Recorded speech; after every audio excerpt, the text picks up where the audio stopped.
मेरे प्यारे बच्चों, प्रेम से बोलिए ओम शाई राम।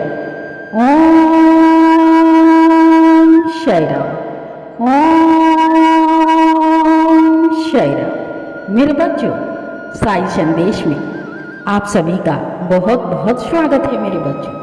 मेरे बच्चों जो नए हैं इस चैनल पर, उनसे अनुरोध है और विनती है कि आप साई संदेश चैनल से जुड़ के और अपने ज्ञान की राहों में कुछ ऐसा करें जो मेरे बाबा को अति प्रिय है और भाग्य बदलने में आपका समय तनिक भी नहीं लगाएंगे। मेरे बच्चों, चाहे आप किसी को भी और किसी भी देवी देवता को गुरु बनाइए,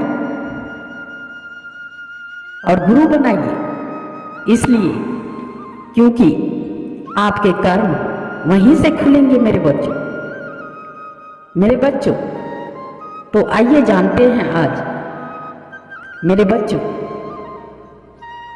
जानते हैं साई संदेश में इंसान का कर्म ही उसकी भाग्य की रेखाओं को बनाता है। साई संदेश में इस अनमोल सीख को, अनमोल जिसकी कोई कीमत नहीं है,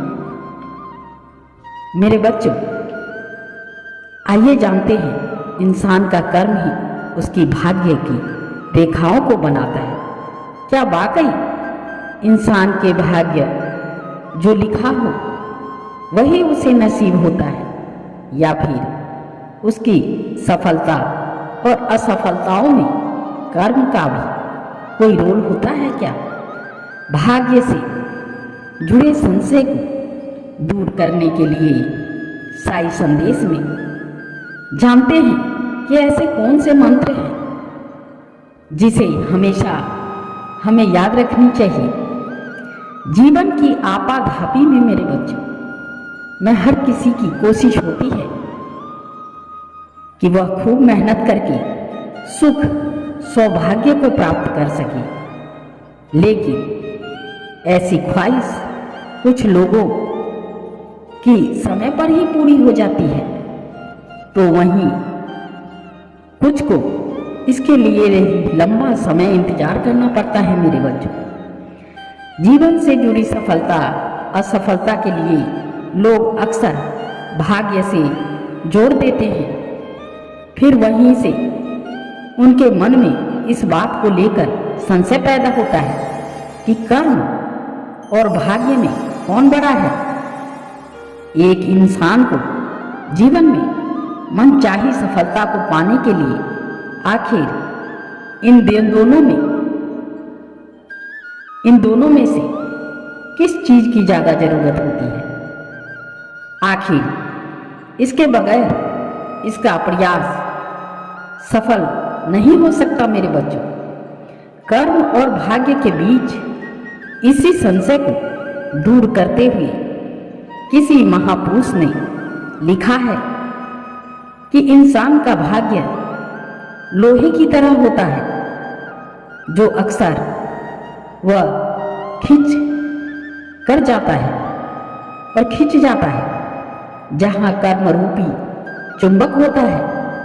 कहने का मतलब यह है कि व्यक्ति को भाग्य के भरोसे नहीं बैठना चाहिए। मेरे बच्चों, जीवन में कर्म ही एकमात्र जरिया है जिसके जरिए आप अपने भाग्य को संवार सकते हैं। मेरे बच्चों, सही मायने में कहा जाए तो इंसान का संचित कर्म ही उसका भाग्य होता है।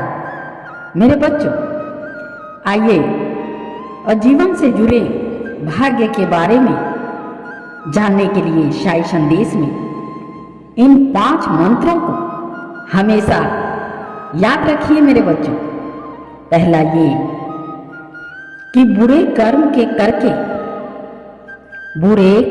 करके अच्छे भाग्य की कामना करना बेकार है, क्योंकि यदि हमारे कर्म अच्छे हैं तो हमारा भाग्य भी बहुत ही सुंदर हुआ।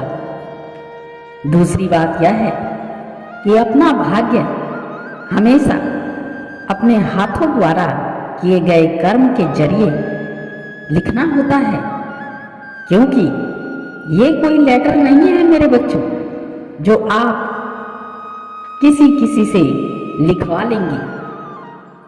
मेरे बच्चों, तीसरी बात यह है कि ईश्वर कभी भी किसी के भाग्य को नहीं लिखता है।